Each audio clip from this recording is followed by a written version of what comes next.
Maqaa Abbaa, kan Ilmaa, kan Hafuura Qulqulluu, Waaqa tokkoo. Ameen. Araarsummaa qulqullootaa.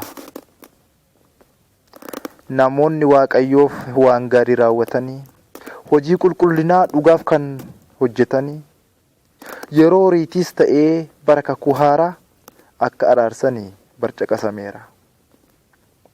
Waa'ee dhugaa kanaa muraasa tubate haadha manaa isaa Saaraatiin fudhate gara Abimelek mootii Geeraritti bara Abrahaamii yeroo godaanetti waatu isa mudate hubadhu sirriitti. Bara Abrahaam yeroo godaanetti waatu isa mudate hubadhu sirriitti. Saaraan bifti ishee bareedduu waan taateef na ajjeesu jedhee Abrahaam sodaateef yeroo gaafatamuu jedhee obboleettii koo maaliif ta'ee laata hubadhu saba koo. Yeroo gaafatamuu jedhe obboleettii koo maaliif ta'ee sabaa hubadhu saba koo. Saaraa bira ga'uu Abimelek fedhee fedha foonii irratti raawwachuudhaaf jedhee Waaqayyo akkas jedhee isatti dubbate. Abbaa manaa qabdi jedheetu dhorkate.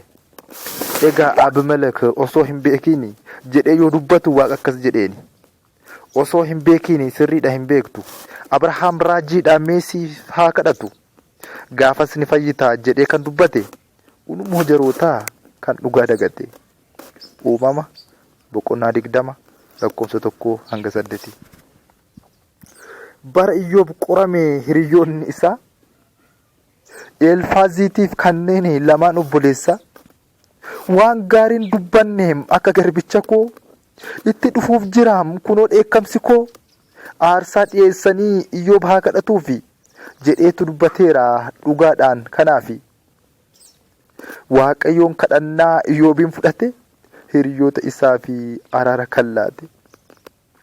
Iyyoob 42:7-11. Sabni Israa'el daandii irraa goranii xaa'otii nuuf tolchi Arooniin jedhanii.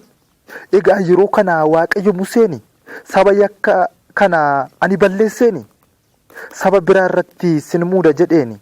Museenis Waaqayyo isaaniif kadhate badii kana jalaa isaaniin baafate. Seera ba'uu 32:1-15. Seera keessa deebii 9:12-20 fi 25. Faarsaa 500:123. Saboonni Israa'el walitti qabamanii gara Ermiyaasii kadhannaaf dhaqani. Kadhannaan keenya fuula kee haa ga'uu gara Waaqa keetti ati nuuf kadhadhu jedhanii isaaniin nu ragaa ba'aniiru. Dhaloonni har'aa immoo maal caallaa nuuf tuulu. Ermiyaas 42:2-13. Kana qofaa miti kan macaafni jedhu caqasa hedduudha kanan isiniif laadhu. Egaa qulqulloonni unuuf ni kadhatu. Lapheen same fayyaa kana haa hubatu. Lapheen same fayyee kana haa hubatu. Caqasoota seera ba'uu 8:6-15.